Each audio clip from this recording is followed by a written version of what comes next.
has been criticised by some councillors. One of them is independent Jonathan Brash, and Jonathan Brash joins me on breakfast now. Councillor Brash, good morning to you. Good morning, Ali. Are we back to square one then here with this plan?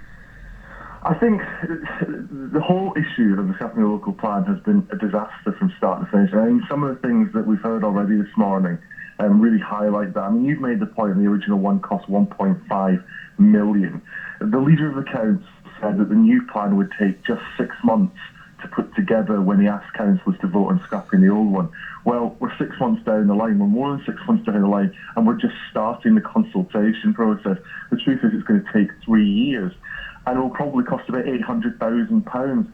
That's over £2.2 million already of taxpayers' money spent on this.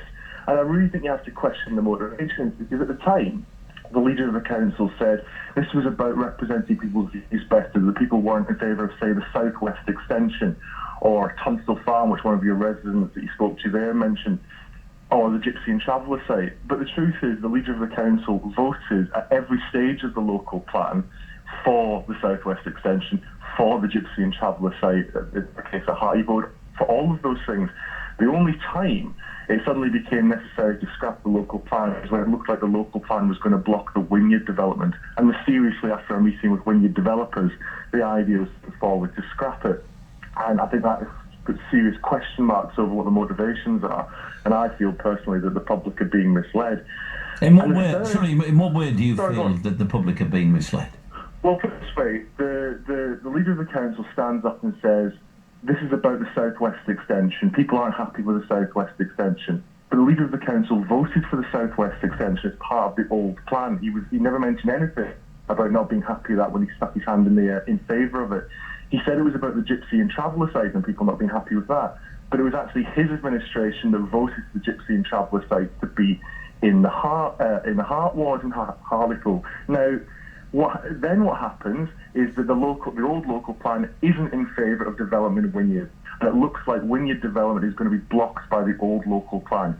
Only when that problem arose did we suddenly get a situation where we wanted to scrap the old plan. Now, to me, that says very clearly this was not about what residents wanted. It wasn't about extensions. It wasn't about Gypsy and Traveller sites. It was about the Wynyard development in Hartlepool. And the leader is on record as saying that he has met Wynyard developers to discuss their concerns and issues about that, and all of a sudden scrap the local plan. Now, I'm all for residents' views being heard. We had 6 years of consultation on the last local plan. But what I don't want to see is a situation of making political decisions and misleading the public for reasons that are not being fully expressed. And can I just say the last real problem with this, and it never gets mentioned, I'm afraid, is that when you don't have a local plan, as we don't now, and we won't have for 3 years, you don't have any local protection when it comes to planning applications. Any appeal that goes to the National Planning Inspector will be done against national frameworks which favour development. Now, I can tell you, since we scrapped the plan, applications have either already been submitted or are about to be submitted for 7,000 new homes right across the town, including Tunstall Farm, where that gentleman said there was a danger of flooding. And if they go to the planning inspector, there's nothing we can do about it locally because we don't have a local plan. We have no protection against development after 3 years as a result of this. So all the things that the leader of the council says he wants to protect residents from are going to happen anyway because we scrapped the old plan. I just wonder, I'll be speaking to, in less than an hour's time, the leader of Hartlepool Council, Christopher Akers-Belch, will be joining me on this programme.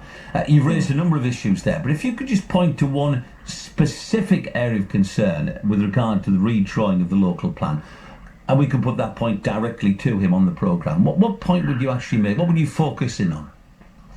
I would focus in, why have you created a situation where we have no protection at all locally for planning applications? Why is he saying it's about things like the southwest extension and protecting people when the planning application is already in for the southwest extension and will be debated, passed and probably appealed if it's rejected by the council long before any new local plan is in?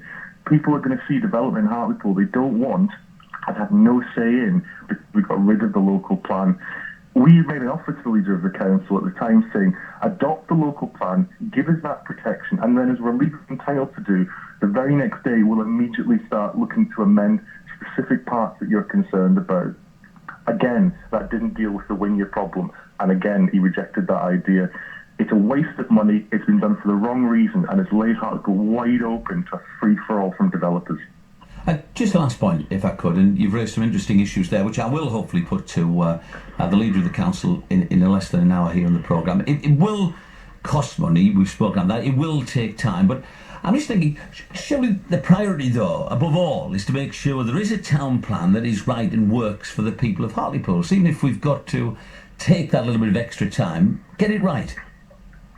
I think what I'd say is all the priorities that the people of Hartlepool have, and which the Leader of the Council says they have, about places like Tunstall Farm, like the Southwest Extension, like the Wynyard development, the planning applications are in for those developments. And even if the council locally rejects them and says we don't want development there in the next year or so, they will take that to appeal, and the National Planning Inspector will hear those appeal against a national framework, which is a presumption in favour of development.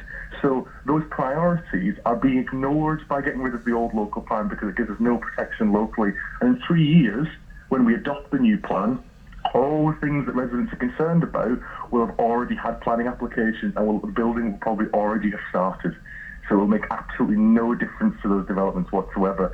We had an opportunity, we had 6 years of consultation, we made an offer to the Leader of the Council, adopt the plan, give us that local protection, and then we can talk about amending it and changing it and working with it if you think that residents are unhappy about certain aspects of it, and he flatly rejected that. So we have no local plan for 3 years and no protection locally. Thanks for your time this morning, appreciate that. That's Independent Councillor Jonathan Brash joining me here on BBC Tea's Breakfast. Mr. Mann.